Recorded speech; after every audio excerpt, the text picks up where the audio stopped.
got this door here. It was too tall. They ended up raising the floor inside, and so it's about an inch too long. So the only issue is that this board right here is only about an inch thick, and then the same thing is down there. So I'm gonna shave off about 3/4 of an inch. So I'll actually shave on the inside of that line. The idea is I just don't want to mar the wood, and I'm too lazy to clean it up like this right here. Like, I'm gonna have to clean that up, get a wet rag, just wipe it down. So I also put this piece of tape in there so that I don't have any mars on the door itself. And I'm putting this door as a secondary safety. Then I've just got my circular saw there, and I'll just go ahead and cut it. And that's the way I tape it off, and we should be good. Okay, so there it is. This is not lined up by anything. It's just on there to protect the wood. So the idea is I need to be able to shave off about an inch or so. So this is the top part, and I believe that this is the exterior as well. That's the front face. And then here's the piece that I cut. I noticed 2 points when I was cutting through this.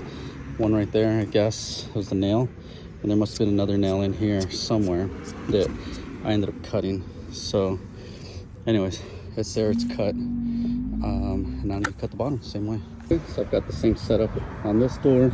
Just put this 2x4 here just to keep that plate there from scratching the face. And I just put some tape underneath it. I just happen to have this 2.5 inch tape.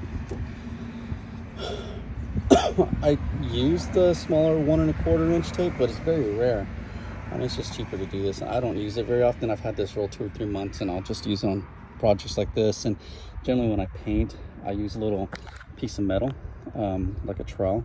It's about 12 inches long, and I'll stuff it in there, and then I'll paint, and then keep moving the trowel, and I generally do pretty good. And then I always carry a wet rag in my pocket, so if I have any overpaint, I'll just wipe it down and it comes out great. But anyways, I'll do the same thing again. I'll just follow the line, and we'll cut off about 5/8 of an inch, and we'll be done. That should be enough for the height that we needed. You see, realistically, you only need about 3/8 of an inch or so, and we're gonna have a little bit of a gap so that we can have some airflow in that bathroom, even though there's not central heating or cooling, so it doesn't really need it. But that's what we're gonna do either way. Okay, so it's done. Here's the other piece that we just cut off. It was a good 5/8 of an inch or so. I don't know what I did with the other piece. You can see all the sawdust that we ended up having.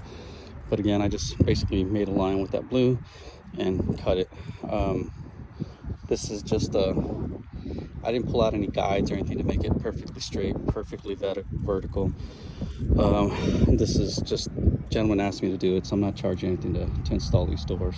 But I mean, if you want to get it perfect, you can put a little guide. I have these metal guides and clamps, and you make a rail, and you put some good tape or even some paper or whatnot. But it's all done. Let me take off this piece of wood. This wood is just scrap wood that I brought from Home Depot or Walmart or something, Lowe's or Home Depot. So you can see there are no scratches or mars or anything like that on the door because of this tape, and all the sawdust will move or fall off rather as I stand the door up. But that's it. That's how I cut my doors. You can get it as fine as you'd like, you can see from my hinges that the original mortise was a little too low or too high. I'm not really sure. I think these might have been the new ones. I'm not really sure, but I just use an oscillating tool and cut it down, and that's it. It's good to go. So that's it. Thanks for watching.